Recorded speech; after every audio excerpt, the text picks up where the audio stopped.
So how have European leaders been reacting to the latest escalating tensions in the Middle East? For more on this, we can bring in our European Affairs editor, Armen Georgian. Armen, great to see you as always. Talk us through what sort of reactions we've been getting from the EU.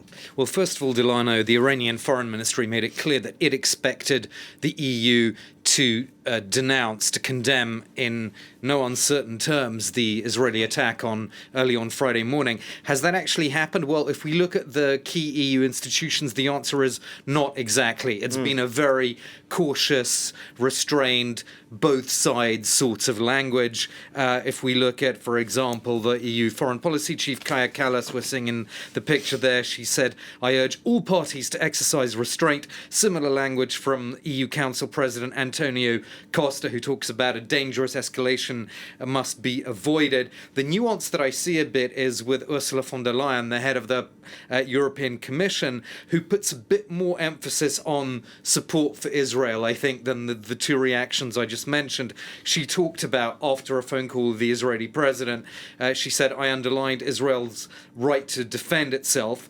This, of course, after the fact that it was Iran that was attacked in the early hours of Friday. But she then goes on to say Iran is the main source of regional instability. She mentions the long-standing EU concerns about Iran's nuclear and ballistic missile programs. So I think I think her position echoes a bit what we saw, you might remember, Delano, just after the October 7th attack on Israel, where she was very quick to show solidarity with Israel, actually went there.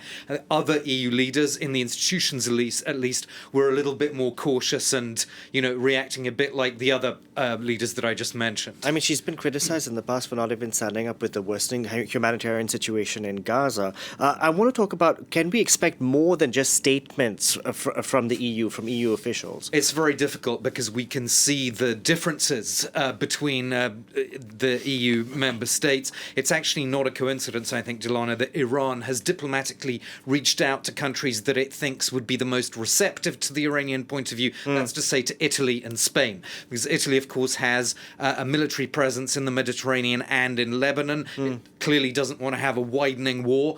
Spain has been amongst the most vocal countries in the EU about the situation in Gaza and the predicament faced by the Palestinians.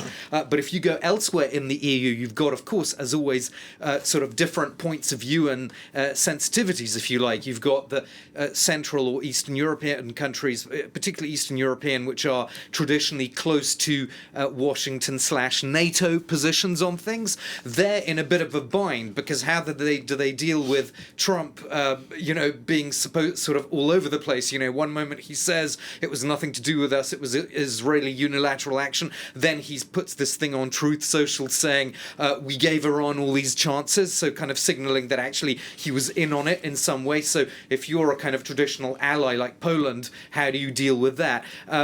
There are those in Europe, Delano, that have talked about the need for a specific European diplomatic initiative. The problem is Europe doesn't really have that diplomatic leverage anymore. It used to. You remember when there were the the EU3 negotiating the Iranian nuclear deal some years ago, right? So Federica Mogherini, I remember her. Yeah, and Britain, France, and Germany at the time, they had leverage because they were part of that global group of countries that negotiated the JCPOA. But look at where those three countries are now. France, Britain, and Germany all expressing solidarity with the Israeli Prime Minister pretty early on into this latest war. So Europe is quite dispersed, and you don't really see a kind of consensus building around a specific diplomatic initiative because we're now in such different times from when the JCPOA was being negotiated years ago. And indeed, we've seen the EU basically sidelined from